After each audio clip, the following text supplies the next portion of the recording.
When I was 19 years old, I was working as a dancer at a club in North Beach to pay my way through school, and interning at a place called the Tenderloin AIDS Resource Center. One day, I was standing outside of the drop-in center with another volunteer, an elderly man who used to get services there. We were talking about cars, because I'm a big classic car fan, and he told me about a time when he had been homeless, and he saw a gorgeous Maserati sports car parked in the Tenderloin. It was the exact car he had always wanted to drive.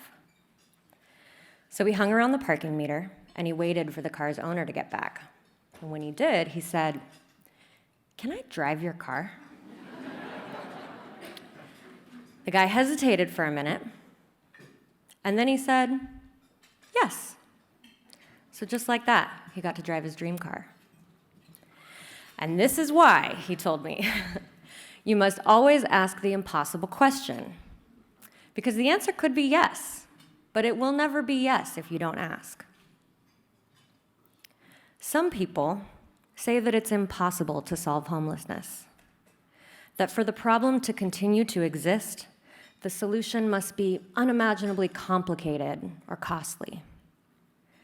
And while it's true that there are many causes of homelessness, there's only one solution, and that's a home.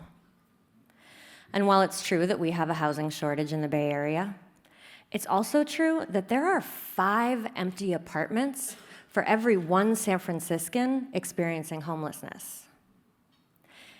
It would take 1% of our city's existing housing stock to move every single San Franciscan sleeping outside tonight into their own unit of housing.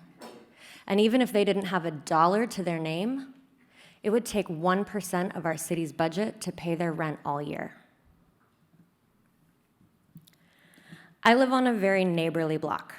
The house next door to me is owned by a famous chef whose restaurant I'm sure much of this room has dined at.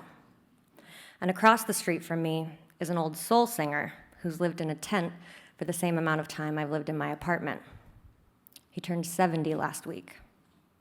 He works on my 1960 Comet sometimes, and it's not uncommon to see him and the famous chef out working on a project together. We all look out for each other.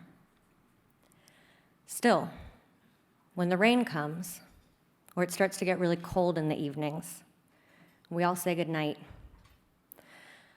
I feel ashamed that 2 of us go inside, and the eldest, most vulnerable one of us stays out on that concrete.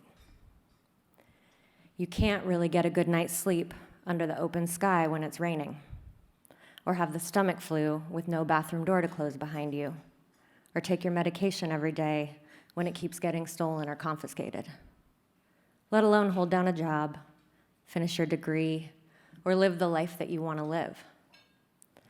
And yet these are the impossible things we ask of unhoused San Franciscans every day. Compared to any one of those things, finding homes for people who need them feels entirely possible. And every day at Brilliant Corners, I get to see that it is. Every day we go out into the private market and we talk to landlords and we lease up units. And then organizations like Larkin Street or Episcopal Community Services or the VA send us someone who needs a place to live. And we help that person find a home that meets their needs. We might add a wheelchair ramp or set up weekly home visits from a counselor. And then we help them pay their rent, buy furniture, move in. Once they've moved in, we stay involved to make sure the relationship between the tenant and the landlord is working well. I know it's possible to solve homelessness because at Brilliant Corners, we solve homelessness every day. And with the support of Tipping Point, we're ready to solve more of it. Tipping Point asks us, what would it take to make this work? And then fills in that gap. Their funding allows us to leverage public dollars so the system can serve the people it's intended to. When we find a unit that's a good match for someone, Tipping Point dollars mean that we can start paying for it that day instead of asking a landlord to wait while a federal housing voucher gets processed. Our partnership has allowed us to break through the bureaucratic barriers that were preventing us from bringing our model to scale and to embrace what we at Brilliant Corners like to call the culture of yes. So when people ask us, what subsidies do we work with? The answer is yes. What population do you serve? Yes. Do you support the landlord or the tenant? Yes. We know how to solve homelessness. And in a city like this, a city unmatched in resources and ingenuity, where we solve impossible problems every day, the question isn't whether we can solve homelessness. The question is, are we going to? It's an honor now to introduce someone who says yes, a landlord who gives people the literal keys to end homelessness. Please join me in bringing Wayne Huey to the stage.